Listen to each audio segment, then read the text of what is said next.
ក្រុមហ៊ុនមហាលាភពិភពអចលនទ្រព្យយើងខ្ញុំសូមស្វាគមន៍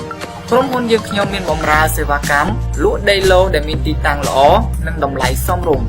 ដីឡូដែលមានសក្តានុពលជាប់ទៅនឹងរោងចក្រ CHC រោងចក្រកាត់ដេរនិងភូមិប្រជាពលរដ្ឋរស់នៅយ៉ាងកុះករមានសាលារៀនមន្ទីរពេទ្យនិងវត្តអារាមបងប្អូនគ្រាន់តែធ្វើដំណើរតាមបណ្ដោយផ្លូវជាតិលេខ3ឆ្ពោះទៅផ្សារដើមរកាថ្មីរួចបត់ស្ដាំចូលតាមខ្លោងទ្វារវត្តគិរីវណ្ណារាមប្រមាណជា300ម៉ែត្របងប្អូននឹងចូលទៅដល់ទីតាំងដីឡូរបស់យើងខ្ញុំផ្ទាល់ដីឡូមានតម្លៃចាប់ពី$5,490ឡើងទៅសម្រាប់ព័ត៌មានបន្ថែមបងប្អូនអាចទាក់ទងមកលេខទូរស័ព្ទ096 51 00 486 071 84 54 សូមអរគុណមហាលាភពិភពអចលនទ្រព្យជាទីទុកចិត្តរបស់លោកអ្នក